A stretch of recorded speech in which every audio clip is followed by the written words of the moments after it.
always start with the 4 chamber. This is our reference view. So we will go from the upper esophageal view. So this is the first view where we will get pulmonary wall, main pulmonary artery dividing into RP and LP. Okay. So on the right side you see SVC and ascending aorta in short axis. Then I go down further. I see right superior pulmonary vein entering into the LA. Okay. Why I call this right superior pulmonary vein? Because I see SVC and ascending aorta. Other things which I see is right atrial appendage as well as part of the RV. I further go down and I see right inferior pulmonary vein opening into the LA. Now here I rotate the probe towards the left and make it 5 chambers. So LA, LV, RA, LV, some part of the LVOT and some part of the aortic wall I can see. I go further down and I come with the 4 chamber LA, LV, RA, LV. Okay, so my upper esophageal views are over. Now let's go to the right sided views. For right sided views, what I do is I'll make it 5 chamber. From here I'll go to 60. And I get typically what is known as inflow outflow view. So the various structures which I get is LA, intratracheal septum, RA, tricuspid wall, RVOT, pulmonary wall and main pulmonary artery. While I get in center the 3 cusps of the aortic wall. I start naming those 3 cusps from the IS. So cusp opposite IS is NCC, opposite RVOT is RCC, the remaining one is LCC. Okay, and around the annulus of the aortic wall, the gap between the MPA and the aortic is the transverse sinus. From here I'll go to 75-80 and more towards the right and push the probe inside. I'll get the IVC with you stretching. Okay. Then I go to 90 further and I get bicavern view where I get some part of the SVC, some part of the IVC, RA and LA. Furthermore, I go to 100, 110 also and I pull out the probe till RP and I see whole of the SVC till RP. Here I can see SVC, right superior pulmonary vein and whole of the SVC. Okay. Further down, I go 125, 130 and I push the probe more inside. Slightly to the left and I get this view. What are the things which I see? SVC, RA appendage, RV free wall, AT and FPT and I see opening of the coronary sinus. Okay. So IVC has been replaced by the coronary sinus. Here only now I again come back to 9500 or so around. I go to my bicavern view and I can see the right superior pulmonary vein. Now I reduce my angle to 35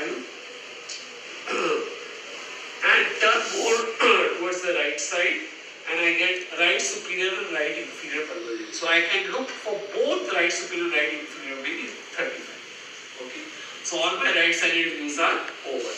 So I again come back to 0, come back to the 4 chamber, and this is my first left sided view. So I get inferior septum and anterolateral wall in this view.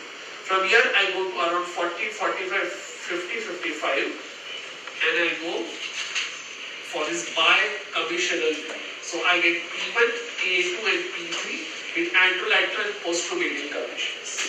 From that I go to 90 degrees view and I go for 2 chamber. I get 2 chamber, proper 2 chamber where I get anterior wall and inferior wall. The wall opposite the LA appendage is anterior wall, the wall opposite the coronary sinus is the inferior wall. From here I go to 125 or so where I get 3 chamber. Now I get apical 3 chamber view. I get LA, LV. The wall, the wall in between LV and RV is the anterior septum. The opposite wall is infralateral or posterior wall. I can see AML, PML. I can see the 2 leaflets of the aortic wall. The lower one is always RCC. The upper one can be NCC or LCC. Now to look for aortic root and ascending aorta in detail, what I do is I pull out the probe completely and I see whole of the ascending aorta in detail. So I can measure the various diameters starting from LVOT, aortic annulus, sinus of Valsalva, sinotubular junction and ascending aorta.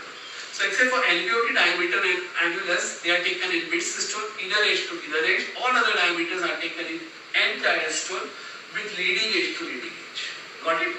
Now here only, from here I push the probe slightly down, increase the diameter so to say around 135 or so. Here and go to the left. So keep on going, keep on going, keep on going till I see both the left superior, left inferior pulmonary veins. Got it? So this is where I see both the pulmonary veins in one view. Okay. Okay. Now I come back to 35 and I look for LA appendage. I keep the LA appendage in view and slowly increase the angle. So 40, 45, slowly keep on increasing the angle. 50, 60, 70, 80, 85, 90,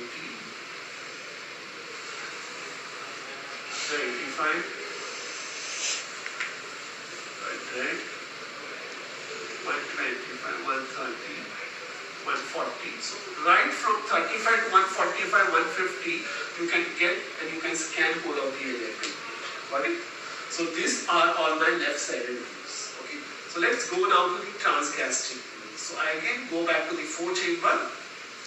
From here I push my probe down and I see coronary cycle. This is my last view of the esophagus, where I can see the coronary cycle is long axis. I go further down and I enter into the stomach. Once I enter the stomach, I anti-flex my probe slightly so that I can see the mitral wall in detail. So I can see AML and PML with both anterolateral and posteromedial curvature. I know the tricuspid wall is slightly lower, so I go further down and towards the right side, I can see all the 3 leaflets of the tricuspid wall, namely STL attached to the septum, posterior the one near the apex, and the ATL. Okay, so ATL, PTL, and STL. I come back again here, go further down, and I come at the papillary vessel. Okay, LV papillary vessel. I go further down, so I reach the LV apex. Okay, I come up at the LV apex here and come back to the papillary vessel level, and here I anti-flex my probe. First I open the RVOT, then I open the LVOT. So this is how I take gradients across the aortic wall in deep transgastric. I again retroflex the probe back here. I increase the angle to say 90 or so, right? And I can see 2-chamber view horizontally. This view is good to see for subvalvular apparatus, AML, PML, both the papillary muscle, anterolateral posteromedial, as well as the length of cord. Okay, for mitral wall repairs. Here I increase slightly the angle to around say 120 or so, 125, and slightly pull out the probe. So I can see, I can take gradients across the alveolar and aortic wall. This is an alternative view, in which view, if you don't get deep transgastric view, you can use this view to take gradients across the aortic wall. I again go back to 90 or so, and here I turn the probe on the right side to get RV inflow view. So I am turning the probe on the right side and I am getting RV inflow view. The leaflets which you see is ATL and PTL, RA appendage and RV fluid. This is the view which you utilize to check for the RV function when you are looking for RV function in intraoperative. Right? So you come back to 0 and you pull out the probe. Your transgastric views are over. Okay? Now you come back and make it 5-chamber view. Okay. Then you turn the probe on the left side, extreme left. Keep on going, keep on going, keep on going. Then you see a descending outline short axis. Once you see descending outline short axis, pull the probe out till the descending aorta becomes oblong. So once you see the descending aorta becomes completely oblong, you confirm that by going on the right, and you see whole of the arch of the aorta. So once you have reached the arch, you increase the angle to say 90.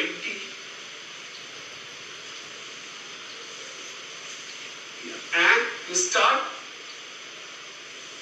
turning the probe rightwards. So this is the first branch which you see, that is the left subclavian. More rightwards, you will get the second branch as the left common cavity. The landmark would be pulmonary wall with pulmonary artery. Whenever you see the corresponding branch of the arch is left common cavity. And still for the right side, you will see brachiocapital with ascending ground. Okay? So whole of this is